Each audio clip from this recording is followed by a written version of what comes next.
It's a funny place to be, stuck in a seemingly mundane world with an inner knowing that the universe is so much more than our mortal minds can comprehend. Yet we all have the capacity to know peace and our oneness with the wholeness of life. And through these interviews, discussions, and reflections, it is my intention to share this possibility. I'm Ryan Kurczak, and this is the Kriya Yoga podcast. Sri Shamacharan Lahiri, also known as Lahiri Mahasaya by students in the Kriya Yoga tradition. Lahiri Mahasaya was the best example of a householder yogi, and what I mean by that is he was able to demonstrate that it was possible to live a natural life and still attain the highest goals of self-realization. And a natural life is simply one where he was able to be engaged with family duties and responsibilities. He was engaged in the world, able to work in the world, while still attending to his meditation practice and his spiritual practices. Now, Lahiri Mahasaya was born September 30th of 1828. He was born in the village of Gurney of the Nadia district in Bengal. It's said that as a young boy, he would often seek out quiet places for meditation and contemplation, and he was also fairly athletic and would often swim in the Ganges River. He came from a family that was devoted to God in the form of Shiva, and they constructed several temples for private and public worship. Now, around 18 years of age, Lahiri Mahasaya was married. However, what's interesting about that is he did not actually begin his family until he had met Babaji, until after he was initiated into the Kriya Yoga practices and began Kriya Yoga. And then he had 2 sons and 3 daughters. So here we have an example of someone who, even as a child, was interested in meditation and contemplation, came from a family that was devoted to God. And it was after he began the intensive practices of Kriya Yoga, then his family began. So usually it goes the other way around, where people have family, they have their family responsibilities, they take care of those things, and then after all that's done and their kids are out of the house, then they start focusing on their meditation practices. So he's an excellent example of someone who had the capacity to have a family, live a natural life, and still, throughout all of that drama, because those of you who have families know there is always drama, no matter how perfect it seems to be, was still able to focus on the ideal, the goal, and the realization of developing greater clarity of awareness.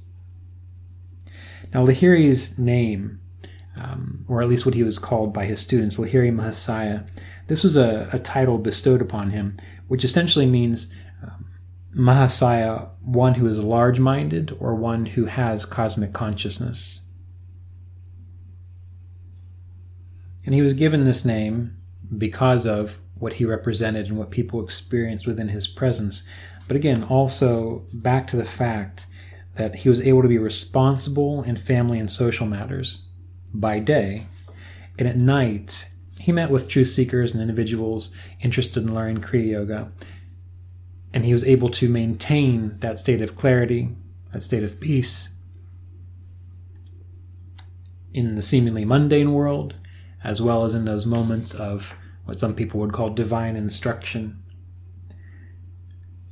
And as far as work went for Lahiri, he was a clerk in the military engineering department of the government.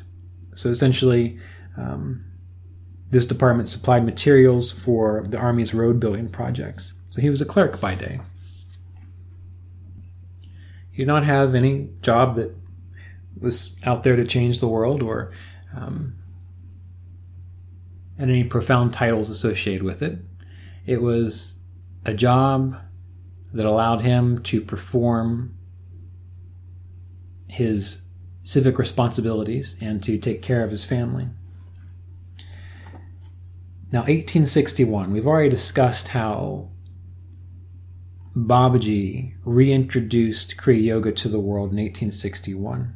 And it began when Lahiri was transferred to Raniket. So this is a forest region in the Nainital district. And it said that one afternoon while wandering in the Drongiri Mountains, that he was hailed by a man who announced, "A saint wants to see you."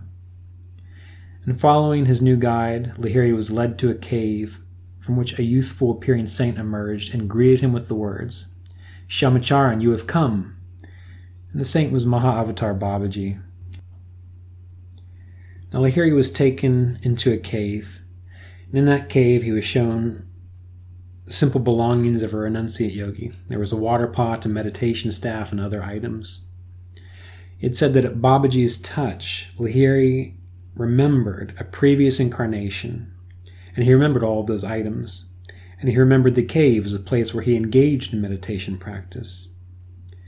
It was then Babaji told Lahiri that the Kriya path was really his own, because it was one of Lahiri's ancestors who was the sage Shandilya. The Shandilya Upanishad is a treatise on advanced yogic procedures, and if you're interested in reading that, a current translation happens to appear in, I believe it's The Science of Self-Realization by Roy Eugene Davis. But it was during this meeting that Babaji taught Kriya Yoga practices to Lahiri, and Lahiri was able to, well, I'm sure it was mutual, but encourage Babaji to relax some of the standards around teaching yogic principles so that they could be more accessible to the world. Instead of having to be a hidden reclusive yogi in the mountains, the idea was to allow people of all walks of life to learn how to practice meditation for self-realization and to clarify their consciousness.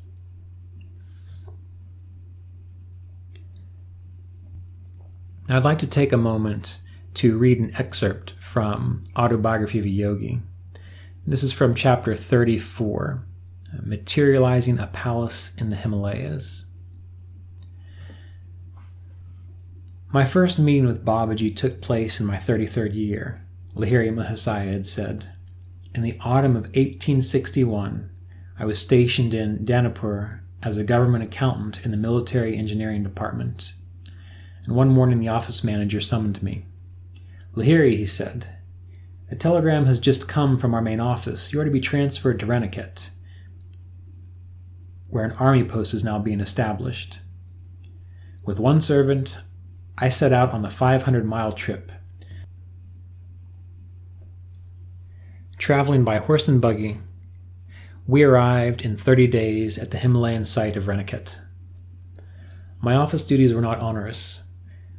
I was able to spend many hours roaming in the magnificent hills, and a rumor reached me that great saints blessed the region with their presence. I felt a strong desire to see them, and during a ramble one early afternoon, I was astounded to hear a distant voice calling my name. I continued my vigorous upward climb on Drongiri Mountain.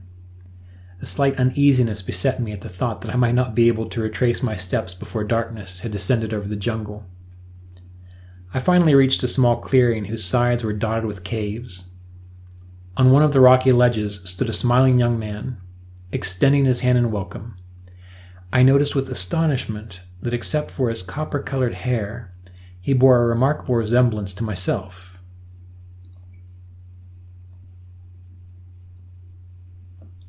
"Lahiri, you have come," the saint addressed me affectionately in Hindi. "Rest here in this cave. It was I who called you." I entered a neat little grotto which contained several woolen blankets and a few begging bowls. "Lahiri, do you remember that seat?"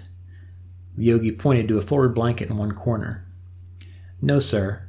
Somewhat dazed at the strangeness of my adventure, I added, "I must leave now before nightfall. I have business in the morning at my office." The mysterious saint replied in English, "The office was brought for you, and not you for the office." I was dumbfounded that this forest ascetic should not only speak English, but also paraphrase the words of Christ. I see my telegram took effect. The yogi's remark was incomprehensible to me. I inquired his meaning. I refer to the telegram that summoned you to these isolated parts. It was I who silently suggested to the mind of your superior officer that you be transferred to Reniket. When one feels his unity with mankind, all minds become transmitting stations through which he can work at will, he added gently. Lahiri, surely this cave seems familiar to you. As I maintained a bewildered silence, the saint approached and struck me gently on the forehead. At his magnetic touch, a wondrous current swept through my brain, releasing the sweet seed memories of my previous life. I remember. My voice was half choked with joyous sobs. You are my guru, Babaji, who has belonged to me always. Scenes of the past arise vividly in my mind. Here in this cave, I have spent many years of my last incarnation. As ineffable recollections overwhelmed me, I tearfully embraced my master's feet. For more than 3 decades, I have waited for you here, waited for you to return to me. Babaji's voice rang with celestial love. You slipped away and vanished in the tumultuous waves of the life beyond death. The magic wand of your karma touched you, and you were gone. Though you lost sight of me, never did I lose sight of you. I pursued you over the luminescent astral sea, where the glorious angels sail. Through gloom, storm, upheaval, and light, I followed you, like a mother bird guarding her young. As you lived out your human term of womb life and emerged a babe, my eye was ever on you. When you covered your tiny form in the lotus posture under the Nadia sands in your childhood, I was invisibly present. Patiently, month after month, year after year, I have watched over you, waiting for this perfect day. Now you are with me. Lo, here is your cave, loved of yore. I have kept it ever clean and ready for you. Here is your hallowed asana blanket, where you daily sat to fill your expanding heart with God. Behold there your bowl, from which you often drank the nectar prepared by me. See how I have kept the brass cup brightly polished, that you might drink again therefrom. My own, do you now understand? My guru, what can I say? I murmured brokenly. Where has one ever heard of such deathless love? I gazed long and ecstatically on my eternal treasure, my guru in life and death. And so this is how Lahiri Mahasaya was reintroduced to Mahavatar Babaji and the Kriya Yoga path. It was said that during the next 2 weeks that Lahiri Mahasaya acquired greater proficiency in meditation and experienced several episodes of transcendent samadhi states, or transcendent oneness states. Now, Lahiri observed many interesting things during this time with Babaji, and if you want to get more insights into that, or maybe you already have read it, you can refer to Autobiography of a Yogi. But before leaving Reniket, Lahiri Mahasaya initiated a few disciples into Kriya Yoga practices. So he met with Babaji, he returned to his work post, and he met with and instructed individuals learning or interested in learning Kriya Yoga. Now, it's said that it was characteristic of him to share the process with individuals who came to him with sincere desire for spiritual growth. Sincere desire for spiritual growth. That's often a hard thing to judge, because many people, as you know, become interested in meditation practices simply because they want to have a better life, calmer mind, healthier body. And that's fine. That is a useful side benefit of meditation. But for Lahiri, he taught individuals who had a sincere desire to know God, the divine, their self, to know what they are. And he worked with and taught people of various traditions and religions. He didn't see any difficulty in Christians praying the way that they were inspired to, Muslims observing their religious regimens. The particular form, expression of religion was not what was important. And it is not what is important in the Kriya Yoga path. For example, when it comes to religion, when a Christian talks about heaven or talks about life after death, they are referring to a similar kind of experience that the yogi means when they talk about samadhi or mahasamadhi or the great liberation of consciousness. So even back in 1861 or in the late 1800s, one of the most valuable aspects of Kriya Yoga was that it was not only for a certain kind of religious practice.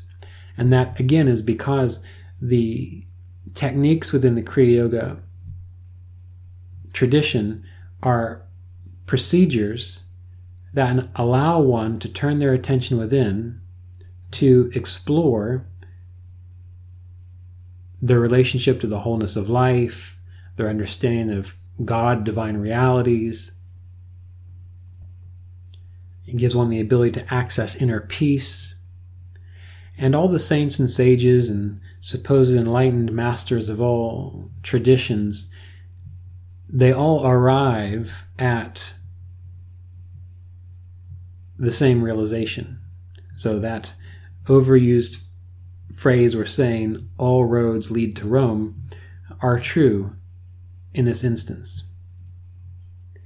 So Lahiri Mahasaya recognized this from the very beginning. And what he wanted people to do was to live an exemplary life, practice meditation, and find out directly, through direct experience, what was true. So the Christian could find out directly what is this idea of Christ and the Christ consciousness. Have a direct experience of that. What is this thing we call samadhi that yogis experience? Well, through the practices, one is able to directly experience that. So it was at this time that Babaji and Lahiri agreed that it was the current era which was most suitable for a wider dissemination of these teachings because, number one, human consciousness was ready. Number two, it was also something that was sorely needed because the world was so separated and divided because of tribalism between religions and different belief systems. So Lahiri taught his students to live responsibly in the world and to privately attend to their spiritual practices. It's said that swamis and advanced yogis also came to seek out Lahiri, to learn from him. And some of those include Swami Sri Yukteswar, Swami Pranabananda, Keshabananda Avadut, Sri Shastri Mahasaya, Srimat Bhupendranath, Dayal Maharaj, and Ram Gopal. Lahiri was regarded by these great spiritual masters so highly that Swami Trilanga said of him that he had renounced everything for that which Lahiri Mahasaya had been given freely by God. And not only did Lahiri attend to his family duties and also taught Kriya Yoga in the evenings to sincere individuals who wanted to learn, but he also wrote 22 books and commentaries on various scriptures. Now, these were published by his disciples. He didn't actually write anything. He advised some of his disciples to record his comments, and then he approved the final manuscripts before publication. Now, he would not allow any formal organizational efforts to be made for the spread of the Kriya Yoga message. He recommended instead that the teachings be transmitted by qualified disciples to individuals who were sincere on the spiritual path. Now, the important thing to keep in mind, and I think many lose sight of this, is that each teacher speaks to their era and their generation appropriately. It's very easy to fall into the idea that one teacher 100 or 200 or 300 years ago had the right approach, and that is exactly how we should be doing it. But as we know, human consciousness, humanity grows, changes, evolves. Methods of dissemination are different. Individuals, humans have different things that they're dealing with. 500 years ago, people were dealing with poverty and disease and death and childbirth, and didn't have much of a life beyond an animal unless you were in some kind of high society or nobility, which was rare. As the years have passed, in this current era, individuals who don't even make very much money live in a better environment than people did 500 years ago, if they manage their resources well. So things change through time within human consciousness. And you can refer to the book Kriya Yoga Vichara. You can refer to the book Kriya Yoga Vichara. In this book, I believe it was in the chapter on gurus and initiation, I go into more detail about this, how Babaji had a particular role to play, has a particular role to play. Lahiri Mahasaya spoke to his generations appropriately. And then Sri Yukteswar, and then Paramahansa Yogananda. What Paramahansa Yogananda had to deal with in the early 1900s when he came to America, he had to teach in the way he taught. And then his students, particularly Roy Eugene Davis, while teaching the same things, had a different presentation style, a different way of sharing the work, because he was speaking to a different world. So ideally, the Kriya Yoga lineage is meant to flow from one student to the next, such that the student that comes after is in tune with the current era and the needs of the current era.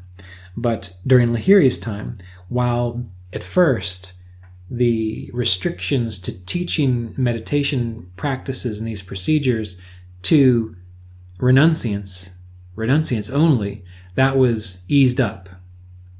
So these practices, which before were not taught to householders or people who were engaged in the world, now they were being taught to people engaged in the world. However, Lahiri still did not want this work turned into an organization.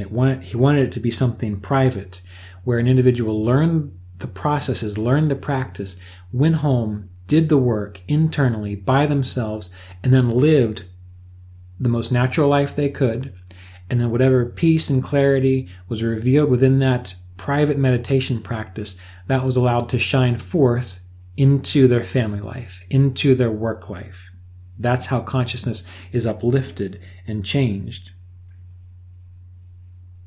Now, Lahiri streamlined and simplified Kriya Yoga methods for ordinary seekers. And what that means is that he was able to distill the practices that he learned from Mahavatar Babaji such that they could be effectively practiced by people engaged in the world. So he learned numerous techniques, numerous processes. And that is also why if you have had access to teachers in other branches of this tradition, you may have learned different variations of the practices.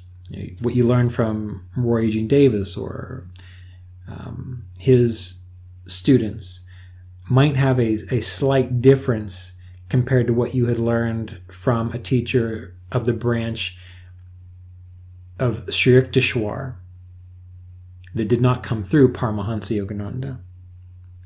Just like there are certain practices that once you become adept at Kriya Yoga, once you are fully sort of attuned to how this all works, it may be that you're meditating one day and you become aware of, conscious of a variation that helps you go deeper into the work. So there are numerous different kinds of Kriya Yoga techniques, and what Lahiri did was he streamlined it and simplified it for seekers involved in the world, which we all are. There are more complicated practices, but again, always remember that typically the more complicated something is, the less advanced it is. However, once you already have a mastery of the fundamentals of meditation, you can take some of those more complicated procedures and it helps you sit for longer and go deeper into the work. Now, the fundamental techniques that he taught are the basis for regular practice, which can awaken latent forces within the Kriya Yoga practitioner. And this is the means of liberation of consciousness. Now, these are what you learn when you are initiated into Kriya Yoga. Some of the advanced procedures can be found in the book Kriya Yoga Vichara, but as I say in that book, it is important that you master the basics first before trying to apply those procedures. And while I put those techniques in there such that they would be recorded and available, really they're there as reminders for people who have learned those techniques from someone in person. So keep that in mind. Focus on the basics first, and oftentimes that will be plenty for you within your spiritual practice. Now, many of Lahiri Mahasaya's students founded modest ashrams. However, the major emphasis was always on encouraging people to fulfill their roles in society, to fulfill their family obligations, while doing their best to figure out and express what it means to live a God-centered life. Now, Lahiri Mahasaya was the teacher of Sri Yukteswar. And Sri Yukteswar, as we know, was the teacher of Paramahansa Yogananda. But Paramahansa Yogananda's parents were also students, were also disciples of Lahiri Mahasaya. And so when Paramahansa Yogananda was 1 year old, they took him to Lahiri Mahasaya to be blessed by Lahiri.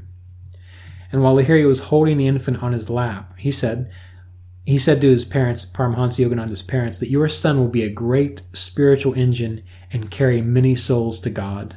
So he had some insight related to Paramahansa Yogananda's path. Now it's said that some unique incarnations of yoga come onto the world scene for a special purpose and leave when their mission is fulfilled. Now that's true for all of us. We're here in this world to fulfill our duties, to play our role in this life. And then when we've done that, we leave the world. We return to spirit, we return to the great oneness, the bornless beyond, whatever you want to call it. So this is true not only for great yogis, but it's true for us as well. So life and death is a natural part of it. But it was in 1893 at a Kumbh Mela. This is when Sri Yukteswar encountered Babaji. And Babaji told Sri Yukteswar to take a message to Lahiri Mahasaya. And the message was that Lahiri Mahasaya was essentially soon to depart this world. It was 6 months before his transition that Lahiri told his wife about his plans to depart during the month of September 1895. And on the 26th day of that month, which was Mahashtami, the second day of worship of the Divine Mother as Durga, and Durga is one of the many aspects of God's creative energy, a ritual ceremony was being performed at the home of a neighbor. And in this ritual, the most significant moment is at the transition of the phase of the moon as it becomes brighter from the 8th to the 9th day. And at that moment, Lahiri opened his eyes, then closed them, and retired into meditation to make his transition from the body. The following day, after his body had been cremated at the Manikarnika Ghat by the Ganges River, a disciple, Swami Keshabananda, was in his room when a great light filled the space around him. Lahiri Mahasaya appeared in material form, younger and more radiant in appearance. He said to his disciple, "My householder work in this world is done. I do not leave the earth entirely.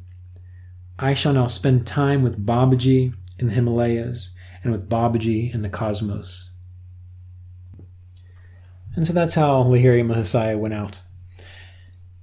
And it's interesting because I remember one of my, probably the last two discussions I had with Roy Davis. One about, I think it was about 5 weeks before he passed. And then I believe I saw him 2 months before that. It was interesting because he would discuss this idea of exploring the infinite, what he would do in meditation. And he never really talked too much about his meditation experiences, and it was often hard to tell whether he was joking or being serious. But at this point in time, he would talk about spending time exploring the infinite. And it's important to remember that while we are a body, or relating to a body, a mind, and a personality, that we are more than the body, the mind, and the personality. And essentially, it is the Kriya Yoga processes, the meditation techniques, the lifestyle guidelines, the recommended qualities, such as learning to practice non-attachment, discernment, truthfulness, non-stealing, the things that are talked about in the Yoga Sutras that we all know.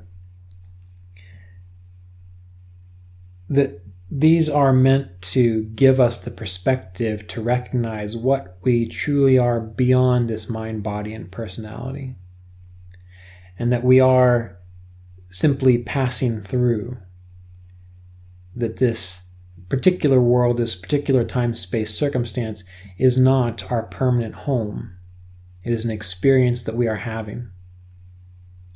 And so this is why when great sages leave the body, ideally, if they have done the inner work, they know that there are so much more. And oftentimes in meditation, we catch glimpses when we feel completely free. And that is one of the reasons why the very simple practice of holding our attention at the crown chakra, at the top of the head, if we could just simply do that, we are able to experience our boundless nature.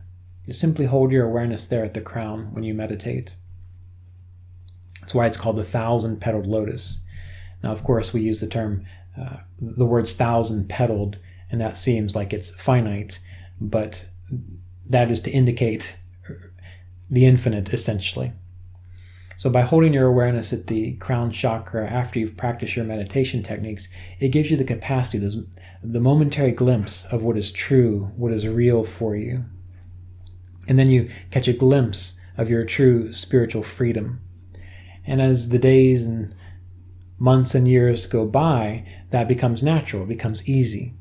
Just like in the beginning, if you were afraid to learn how to drive a car, well, you have that fear, and then you work through it, you figure out, it's easy to do. And then, again, as the days and months and years go by, learning or being able to drive a car to get from point A to point B is natural. You don't even think about it anymore. It's the same with our meditation process. We are meant to become like Lahiri Mahasaya. We are meant to become like Babaji, Kurczak, Paramahansa Yogananda, and so on, such that we have their same realizations, such that we can live our life, play our role with peace and clarity, while recognizing that one day that will all pass, and then we move into the next stage of our life, which could be simply exploring the infinite with Babaji, or as Roy Eugene Davis would talk about, roaming in the cosmos, whatever that means. We can figure that out. And then we are at ease with life, knowing that transitions are just simply a natural part of relating to a world where things come and go. But through the practice of Kriya Yoga, through the practice of meditation, as these teachers in the Kriya Yoga lineage have learned, we are able to recognize the eternal part of our nature and abide as that self which is eternal. So this is essentially what the lives of the Kriya Yoga teachers, what they're meant to demonstrate for us, and that if we can learn to embody that, we can experience it as well. And for more information about Lahiri Mahasaya, most certainly read Autobiography of a Yogi. There are numerous stories about Lahiri Mahasaya in Autobiography of a Yogi, and that can serve as greater inspiration for you. So thanks for tuning in, and next we'll be looking into the life of Swami Shri Yukteswar.